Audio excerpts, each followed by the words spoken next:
guys, welcome to JazzedTutorials. This week I am showing you a summer themed tutorial.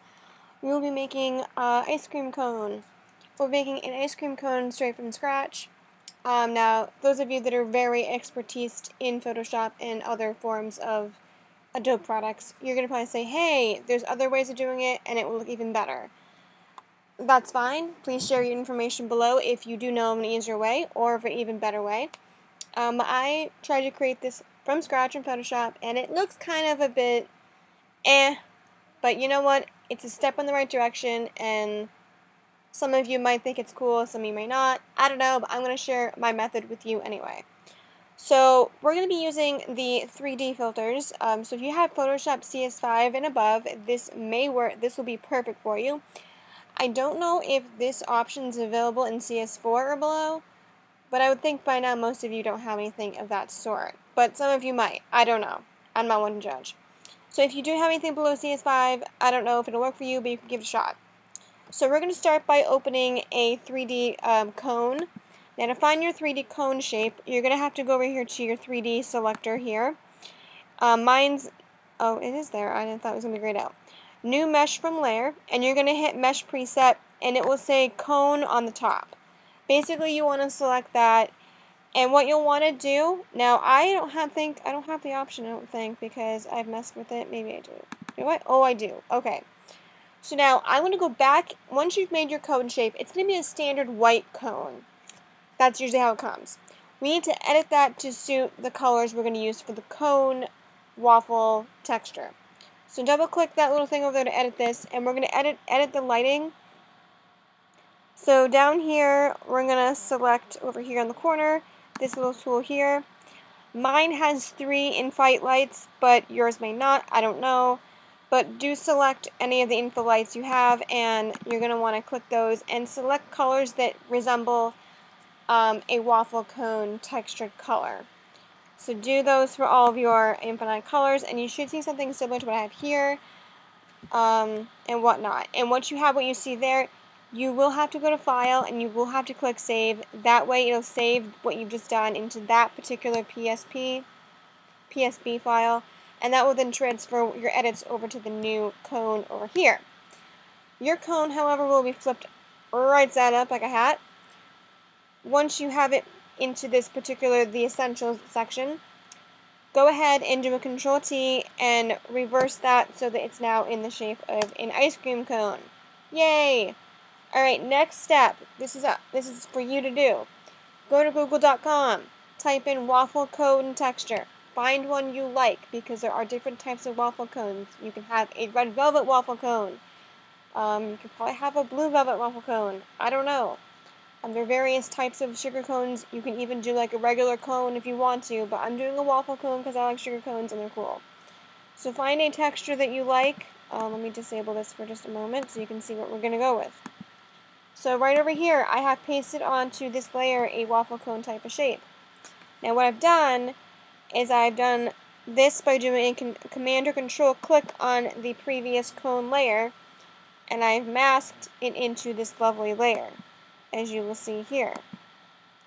So, yay! We now have the cone texture only on the cone layer. Now that right there does not look, it wouldn't, now if I have it on normal, it's going to look really bizarre and just like a cone shape. You want the 3D effect to still be there, and to keep that 3D effect there, you want to set that to overlay, so that little bit of ray of sunshine that was in the center a bit, and the lovely like black shadows are still there. That then will give it the nice cone like 3D effect, and that's what I'm essentially looking for. Alright, next step, we're going to add our ice cream.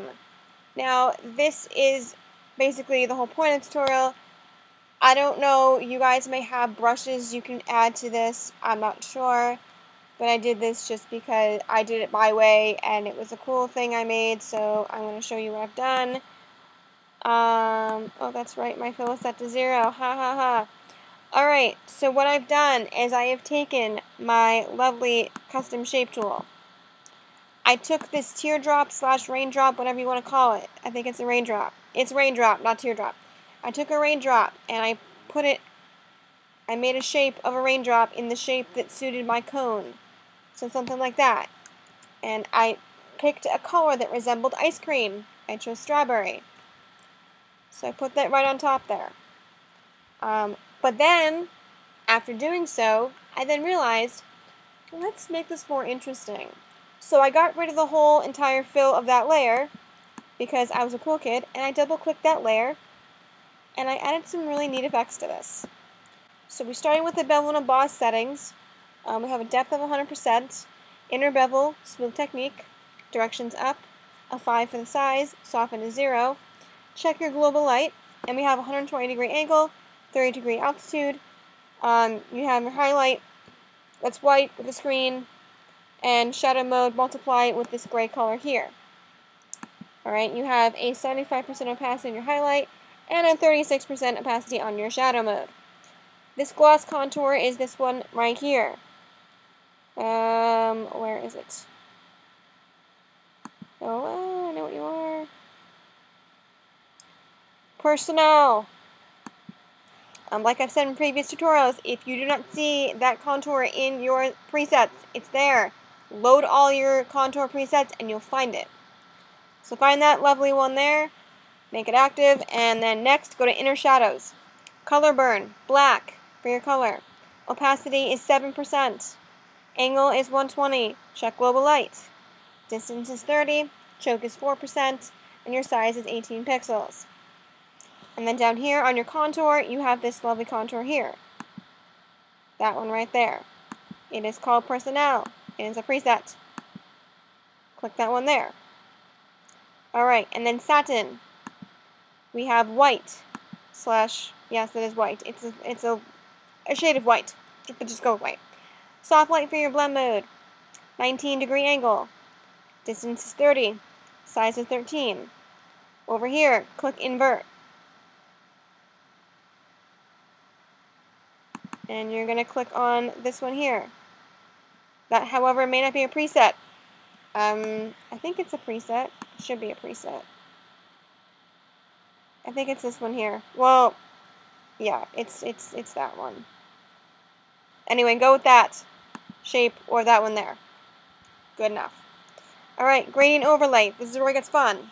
Now this gradient that I've chosen is a preset gradient. I would suggest using a preset gradient within that lovely hue. You could change it up a bit if you'd like, but make sure that the color choices are similar to these here. So if you're going to go with like a pink hue, make sure you select pink, but it has to be in that kind of a shade, that brightness. Alright? So those are my presets. This is a custom preset. If you don't see it there, load it. It's there. I swear to God. I'm not lying. I swear it's there. Alright, we have a linear style, 90-degree angle. And second to last, we have outer glow. Keep that white color, the yellow color there. Screen for your blend mode, 40% opacity.